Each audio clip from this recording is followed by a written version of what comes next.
As we greet you, Assalamu alaikum, my brother.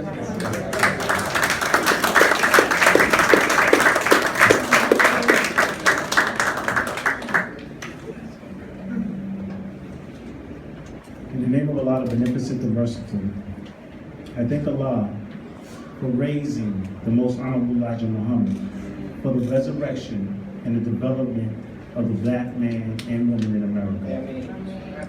I also thank Allah for my teacher, leader, and guide today, the Honorable Minister Louis Farrakhan. I thank Allah for my mother and my father for teaching me as a child about the Prophet Muhammad, peace be upon him, and about what it meant and what it means to be a Muslim, and teaching me from the Holy Quran.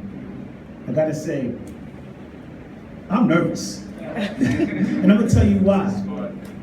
Because I've had an opportunity by Allah's permission to speak before many groups, but I know I'm speaking amongst the wise today, so I know I gotta be on point. But I want to tell a little story.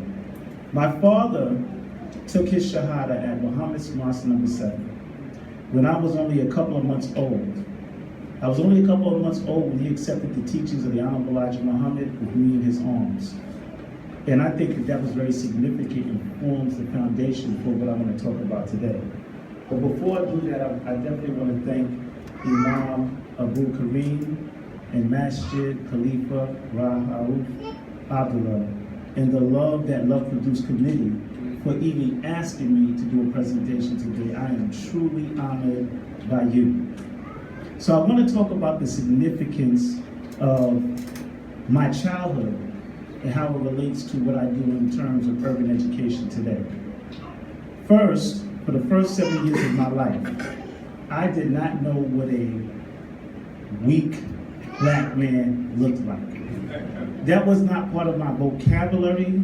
I didn't have a definition of one because the example that I had in my life from my earliest recollections of life was being amongst the FOI.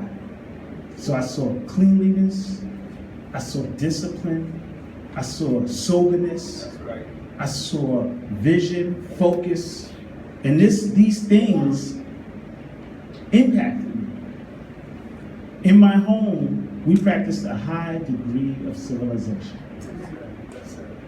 The way in which my mother interacted with my father, the prayer time, the foods that we ate, the discipline, the structure, the family time.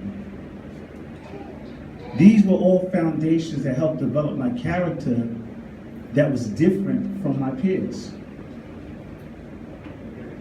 I remember being in the junior FOI. I remember doing exactly what these young brothers were doing, getting that training at the mosque. So I want to talk to you about those experiences. I want to talk a little bit about both my mother and my father because I give them a lot of credit for who I am today and what it is that I'm doing. So my father was one of the assistant ministers at Muhammad's Mosque number 7. And my mother taught both the boys and girls at the high school at the University of Islam. When my mother taught at the university, she would come to, like, I guess it would be like a teacher training class. It was Brother Director Clark, he was there at the time. And Minister Farrakhan would come from Chicago. And when he came from Chicago, he would bring to the teachers messages from the Most Honorable Elijah Muhammad about what the expectation was in terms of the teachers teaching the children. And my mother was a great note taker. So my mother to this date has volumes of notes from the Most Honorable Elijah Muhammad about the proper education of our children. And when I was in my early 20s, I just started working with young people. I would, go into my mother's stash and I would, read up on some of the things that the Honorable Elijah Muhammad had to say about education in our children. And as I was preparing for this presentation, one thing stood out in my mind that the messenger said in terms of teachers and teaching. And it impacted how I would go about training teachers in urban schools. He said, if a student fails to master a subject, then the teacher failed. I'm gonna say that one more time. If the student fails to master the subject, then the teacher has failed. So that meant that the Most Honorable Elijah Muhammad was putting the responsibility on the teacher to appropriately teach the student. I would later use that because I remember when I was developing and working with teachers, I would stress the importance to teachers about coming up with different methodologies, different approaches to reach the student. You couldn't have the mindset that I taught the subject and the students didn't get it. It was the students didn't get it, so now what do I have to do differently to make sure that the student gets it? Shifting the conversation. And I gotta tell you, what I saw, I think we have some educators here. Who's teachers from different walks of life? Oh, praise to the Lord. So for those of you who are in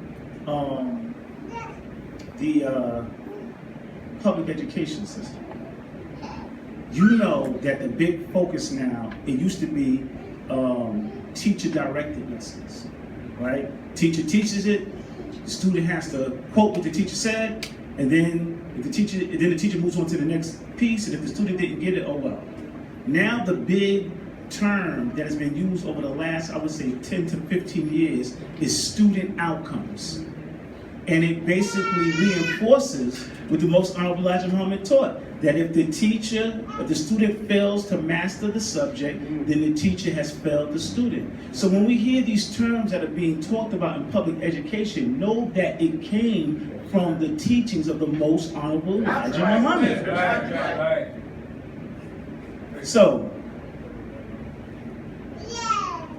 in the 90s, I helped organize with my father the Million Man March. The first part I was talking to you about education. I want to talk to you about leadership.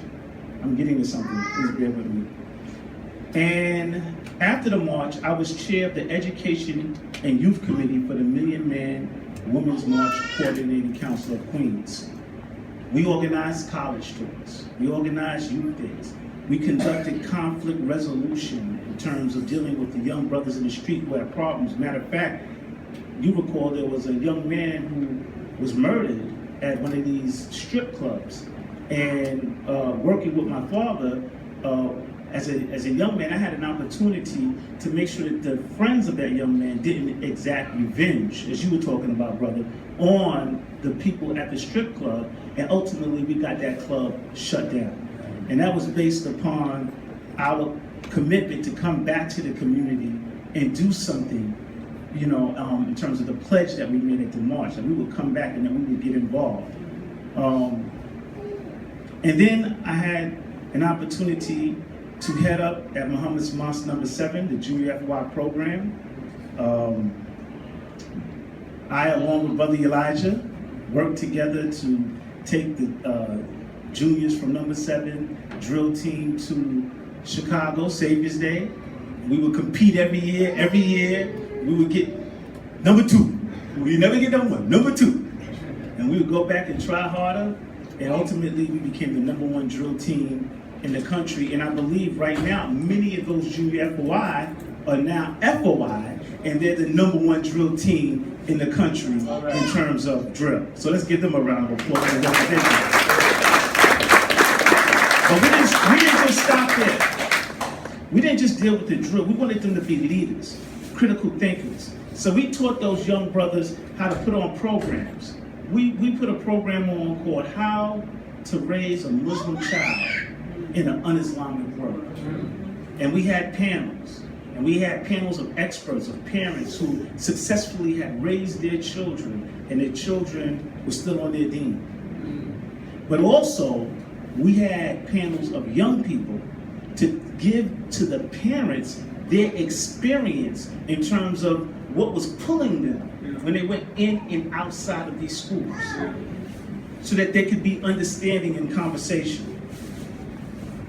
So my experience